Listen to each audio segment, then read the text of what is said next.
نبی نے دوسری حدیث میں بیان فرمایا والقرآن حجۃ لک و علیک، یہ قرآن مجید یا تو تمہارے حق میں دلیل بنے گا یا تمہارے خلاف دلیل بنے گا، تمہارے لیے دلیل بنے گا یا تمہارے مد مقابل میں دلیل بن کر آئے گا۔ ہمارے لیے دلیل کب بنے گا؟ جب ہم قرآن مجید سیکھ کر اس پر عمل کریں گے، تبھی قرآن مجید ہمارے لیے حجت بنے گا، ہمارے لیے دلیل بنے گا، کل روز قیامت اللہ کے پاس ہمارے لیے لڑے گا۔ اور اگر قرآن کو سیکھ لیا لیکن قرآن کے مطابق عمل نہ کیا، قرآن مجید کا علم، تفسیر کا علم، ہر طرح کا علم حاصل کر لیا، علم برائے علم، عمل کا کوئی جذبہ نہیں، عمل کا کوئی نشان نہیں، تو پھر یہ قرآن ہمارے لیے وبال جان بن جائے گا، کل روز قیامت ہمارے خلاف دلیل بن کر آئے گا۔ اور قرآن کہے گا کہ اللہ اس نے ایک تو پہلا انسان کے قرآن مجید کا علم حاصل نہ کرے، یہ خود وبال جان ہے، اور دوسرا یہ کہ علم حاصل کرے لیکن عمل نہ کرے، اور وبال جان ہے۔ تو انسان کو علم بھی حاصل کرنا ہے اور ساتھ میں عمل کا جذبہ بھی اپنے اندر پیدا کرنا ہے۔ تو پیارے نبی صلی اللہ علیہ وسلم نے ہمیں جو دعا سکھائی، اس دعا میں سب سے پہلے اللہ رب العالمین سے علم کا فائدہ مانگا گیا، اور علم کا فائدہ یہی کہ انسان جو بھی علم حاصل کرے اس علم کے مطابق عمل کرے، اس علم کے مطابق عمل کرے۔ علم تو بے شمار ہے لیکن عمل کا جذبہ نہیں، تو پھر یہ انسان کے لیے وبال جان بن جاتا ہے۔ وَلْتَكُن مِّنكُمْ أُمَّةٌ يَدْعُونَ إِلَى الْخَيْرِ وَيَأْمُرُونَ بِالْمَعْرُوفِ وَيَنْهَوْنَ عَنِ الْمُنكَرِ وَأُولَئِكَ هُمُ الْمُفْلِحُونَ۔ للہ رب العالمین والصلاة والسلام على رسوله الكریم وعلى آلہ وصحبہ اجمعین وعلى من تبعهم بإحسان إلى يوم الدين، أما بعد۔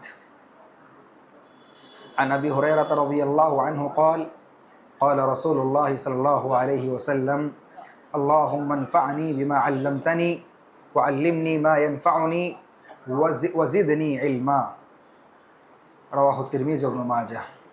محترم بھائیوں، ہم لوگ دعائیں سنتے ہوئے آگے بڑھ رہے ہیں۔ چند دن ہم لوگ قرآن مجید کی دعائیں سنتے رہے، اور کل سے ہم لوگ پیارے نبی صلی اللہ علیہ وسلم کی بتائی ہوئی سکھائی ہوئی دعائیں ہم سنتے آ رہے ہیں۔ ایک اور دعا پیارے نبی صلی اللہ علیہ وسلم کی سکھائی ہوئی جو ہماری ضرورت ہے، میں آپ کے سامنے لے کر حاضر ہوا ہوں۔ ابو ہریرہ رضی اللہ عنہ فرماتے ہیں کہ پیارے نبی صلی اللہ علیہ وسلم ہمیشہ یہ دعا کیا کرتے تھے۔ دعا کیا ہے؟ اللہم انفعنی بما علمتنی، اے اللہ، اے میرے پروردگار، جو علم بھی تو مجھے عطا کرے وہ علم سے مجھے فائدہ پہنچا، وعلمنی ما ینفعنی، اور جو بھی فائدہ دینے والی چیز ہے وہ مجھے سکھا، وزدنی علما، اور میرے علم کو اور بڑھا۔ حاضرین گرامی، بالکل آسان الفاظ ہیں اور بالکل مختصر دعا ہے۔ جیسے کل کہا گیا تھا، پیارے نبی صلی اللہ علیہ وسلم بالکل مختصر الفاظ کہتے تھے لیکن اس کے اندر معنی کا سمندر پایا جاتا تھا، تو یہ دعا بھی اس کی مثال ہے۔ پیارے نبی صلی اللہ علیہ وسلم نے جو دعا یہاں پر کی ہے، اگر ایک بندہ اس میں غور کرے گا تو معنی کا سمندر اس کے اندر پائے گا، لیکن ظاہری طور پر آدھی سطر یا ایک سطر، ہاف لائن یا ایک فل لائن دعا، اس سے زیادہ بڑی دعا نہیں ہے۔ سب سے پہلے سے مانگا گیا اللہم انفعنی بما علمتنی، اے اللہ تو جو بھی مجھے سکھائے اس سے مجھے فائدہ پہنچانا اور فائدہ مند علم مجھے میرے لیے بنا دینا۔ سب سے پہلے یہاں پر اللہ رب العالمین سے انسان علم کا سوال کر رہا ہے۔ علم کا سوال کرنے سے پہلے یہ مانگ رہا ہے کہ اے اللہ جو بھی علم تو مجھے سکھائے وہ میرے لیے فائدہ مند ہو۔ ہونا تو یہ چاہیے تھا کہ سب سے پہلے انسان اللہ سے علم کا سوال کرتا، اے اللہ مجھے علم عطا کر، پھر اس کے بعد کہتا اے اللہ اس علم کو میرے لیے فائدہ مند بنا، اس علم سے مجھے فائدہ پہنچا۔ لیکن یہاں پر نہیں، سب سے پہلے پیارے نبی نے کہا اے اللہ جو بھی تو علم مجھے عطا کرے اس علم کو میرے لیے فائدہ مند بنانا، یعنی علم سے پہلے فائدے کا سوال کیا گیا۔ کیوں؟ اس لیے کہ اگر انسان کو علم مل جائے، انسان کے پاس علم حاصل ہو جائے لیکن انسان کے وہ علم فائدہ مند نہ ہو، انسان فائدہ مند ہونے کا مطلب کیا ہے؟ فائدہ مند ہونے کا مطلب یہ کہ انسان اپنے علم کے مطابق عمل نہ کرے، بس علم حاصل کر لیا برائے علم، علم کے لیے علم حاصل کر لیا، نہ اپنے آپ کے لیے فائدہ، نہ دوسروں کے لیے فائدہ، نہ امت کے لیے فائدہ۔ ایسا علم انسان کے لیے وبال جان بن جاتا ہے، خود اس کے لیے مصیبت بن جاتا ہے۔ بے شمار احادیث آپ کو ملیں گی جہاں پر کہا گیا کہ علم حاصل کرنے کے بعد اگر انسان اس کے مطابق عمل نہ کرے تو علم اس کے لیے وبال جان بن جاتا ہے۔ تو علم کی یہاں پر دو قسمیں، ایک علم وہ ہے جو انسان کے لیے فائدہ مند ہے، اور ایک علم وہ ہے جو انسان کے لیے نقصان دہ ہے۔ تو یہاں پر علم مانگنے سے پہلے فائدے کا سوال کیا گیا، مطلب یہ ہے کہ اے اللہ جو بھی علم تو مجھے عطا کرے اس کے مطابق مجھے عمل کی توفیق عطا کرنا، یہی میرے لیے فائدہ ہے، یہی میرے لیے فائدہ ہے۔ تو علم بلا عمل یہ انسان کے لیے وبال جان ہے۔ جیسا کہ کل کہا گیا، یہود پر اللہ رب العالمین کا غیظ و غضب نازل ہوا، یہود پر اللہ رب العالمین کا غصہ نازل ہوا، غیر المغضوب علیہم، یہ مغضوب علیہم ہیں یہود۔ ان کی وجہ کیا ہے؟ اللہ کا غیظ و غضب کیوں نازل ہوا؟ اس لیے کہ یہود کے پاس علم تو تھا، بہت زیادہ علم تھا، لیکن عمل کا جذبہ ان کے پاس نہیں تھا، عمل کا جذبہ ان کے پاس نہیں تھا۔ تو حاضرین گرامی، علم عمل کے ساتھ ہونا ضروری ہے۔ اگر علم ہو عمل نہ ہو تو پھر یہ علم انسان کے وبال جان بن جاتا ہے۔ پیارے نبی نے دوسرے حدیث میں بیان فرمایا، والقرآن حجت لک و علیک، یہ قرآن مجید یا تو تمہارے حق میں دلیل بنے گا یا تمہارے خلاف دلیل بنے گا، تمہارے لیے دلیل بنے گا یا تمہارے مد مقابل میں دلیل بن کر آئے گا۔ ہمارے لیے دلیل کب بنے گا؟ جب ہم قرآن مجید سیکھ کر اس پر عمل کریں گے، تبھی قرآن مجید ہمارے لیے حجت بنے گا، ہمارے لیے دلیل بنے گا۔ کل روز قیامت اللہ کے پاس ہمارے لیے لڑے گا۔ اور اگر قرآن کو سیکھ لیا لیکن قرآن کے مطابق عمل نہ کیا، قرآن مجید کا علم، تفسیر کا علم، ہر طرح کا علم حاصل کر لیا، علم برائے علم، عمل کا کوئی جذبہ نہیں، عمل کا کوئی نشان نہیں، تو پھر یہ قرآن ہمارے لیے وبال جان بن جائے گا۔ کل روز قیامت ہمارے خلاف دلیل بن کر آئے گا، اور قرآن کہے گا کہ اللہ اس نے ایک تو پہلا انسان کے قرآن مجید کا علم حاصل نہ کرے، یہ خود وبال جان ہے، اور دوسرا یہ کہ علم حاصل کرے لیکن عمل نہ کرے، اور وبال جان ہے۔ تو انسان کو علم بھی حاصل کرنا ہے اور ساتھ میں عمل کا جذبہ بھی اپنے اندر پیدا کرنا ہے۔ تو پیارے نبی صلی اللہ علیہ وسلم نے ہمیں جو دعا سکھائی، اس دعا میں سب سے پہلے اللہ رب العالمین سے علم کا فائدہ مانگا گیا، اور علم کا فائدہ یہی کہ انسان جو بھی علم حاصل کرے اس علم کے مطابق عمل کرے، اس علم کے مطابق عمل کرے۔ علم تو بے شمار ہے لیکن عمل کا جذبہ نہیں، تو پھر یہ انسان کے لیے وبال جان بن جاتا ہے۔ پھر اس کے بعد پیارے نبی صلی اللہ علیہ وسلم نے دعا مانگی، وعلمنی ما ینفعنی، اے اللہ جو چیز بھی مجھے فائدہ دینے والی ہے ہر اس چیز کا علم مجھے عطا کر، جو چیز بھی فائدہ دینے والی ہے ہر اس چیز کا علم مجھے عطا کر۔ اب علم کون سی چیز ہے جو انسان کو فائدہ دینے والی ہے؟ ہر وہ چیز ہو سکتی ہے۔ سب سے پہلے اس میں اگر دیکھا جائے تو انسان کو شریعت کا علم، دین کا علم، انسان اس علم کے بغیر اس دنیا میں فائدہ اٹھا نہیں سکتا، اس دنیا میں نقصان کی زندگی گزارے گا۔ شریعت کے علم کے بغیر ایک انسان جانور بن کر زندگی گزارے گا۔ تو پھر انسان کے لیے اس دنیا میں سب سے زیادہ فائدہ مند علم شریعت کا علم، دین کا علم ہے۔ تو سب سے پہلے دین کا علم مانگا گیا۔ دین کے علم کے بعد انسان کی اپنی دنیا بنانے کے لیے، اس کی دنیا کو آسان کرنے کے لیے، اس کی زندگی کو آسان کرنے کے لیے کون سا علم فائدہ مند ہو سکتا ہے؟ وہ علم اس میں مانگا گیا، وہ علم اس میں مانگا گیا۔ اسی لیے دیکھیے اللہ رب العالمین پیارے نبی نے بیان فرمایا، من یرید اللہ بہ خیرا یفقہہ فی الدین، من یرید اللہ بہ خیرا، اللہ جس کے ساتھ بھی اس دنیا میں بھلائی کا ارادہ کرتا ہے، اس کو فائدہ پہنچانے کا ارادہ کرتا ہے، تو اسے دین کا علم عطا کرتا ہے، دین کی سمجھ بوجھ اسے عطا کرتا ہے۔ تو اسی لیے جب مانگا گیا وعلمنی ما ینفعنی، اے اللہ جو چیز مجھے فائدہ دینے والی ہے ہر اس چیز کا علم مجھے عطا کر۔ سب سے پہلے اس میں دینی علم آتا ہے، شریعت کا علم آتا ہے کہ انسان کو سب سے زیادہ فائدہ دینے والا علم اگر ہے تو یہی دین کا علم، شریعت کا علم۔ ہر انسان کو شریعت کا بنیادی علم یعنی از مسلمان زندگی گزارنے کے لیے جتنا علم ہونا اتنا تو ہر ایک کو ضروری ہے۔ طلب العلم فریضۃ علی کل مسلم، پیارے نبی نے بیان فرمایا چاہے مرد عورت ہو یا چاہے مسلمان مرد ہو یا عورت، اس کو دین کا اتنا علم حاصل کرنا ضروری ہے کہ از مسلمان جو چیزیں اس کو کرنی ہے وہ تمام چیزیں اس کو معلوم ہو، دین کے بارے میں اتنا علم تو اس کو حاصل کرنا ہے۔ اس کے بعد بہت سارے جو مسائل ہیں، جو گہرائی ہے، وہ علماء کے لیے چھوڑ دیجیے، وہ علماء دیکھ لیں گے، لیکن ہر بندے کو اتنا علم ہونا چاہیے۔ تو یہاں پر سب سے پہلے جو مانگا گیا وعلمنی ما ینفعنی، کہ اے اللہ مجھے شریعت کا علم عطا کر۔ اور پھر شریعت کا علم بھی وہی، یہاں پر وہی بات آئے گی، یہ علم اسی وقت فائدہ دے گا جب انسان اس پر عمل کرے۔ شریعت کا علم حاصل کر لیا، حدیث پڑھ لیا، قرآن پڑھ لیا، فقہ پڑھ لیا، پوری تاریخ پڑھ لیا، لیکن علم کا عمل کا جذبہ نہیں تو پھر یہ علم انسان کے وبال جان بنے گا، اور کل روز قیامت اللہ رب العالمین سوال کرے گا جو علم تو نے حاصل کیا اس علم کے مطابق عمل کیا یا نہیں کیا؟ جو علم تو نے حاصل کیا اس علم کے مطابق عمل کیا یا نہیں کیا، ضرور پوچھا جائے گا۔ تو حاضرین گرامی، علم کا نافع ہونا ضروری ہے، علم کا فائدہ مند ہونا ضروری ہے۔ علم اگر فائدہ مند نہ ہو تو پھر یہ علم انسان کے لیے وبال جان بن جاتا ہے، اور فائدہ مند ہونے کا مطلب یہی کہ انسان اس علم کے مطابق عمل کرے، اس علم کے مطابق عمل کرے۔ اگر علم کے مطابق عمل نہ کرے تو پھر یہ علم وبال جان بن جاتا ہے۔ اور اس کے بعد پیارے نبی نے بیان فرمایا وزدنی علما، اے اللہ میرے علم کو اور بڑھا، اور زیادہ علم مجھے عطا کر۔ شریعت میں عام طور پر کسی بھی چیز کو زیادہ مانگنے سے منع کیا گیا ہے، اور چاہیے اور چاہیے، جس کو لالچ کہتے ہیں، شریعت میں اچھی چیز نہیں۔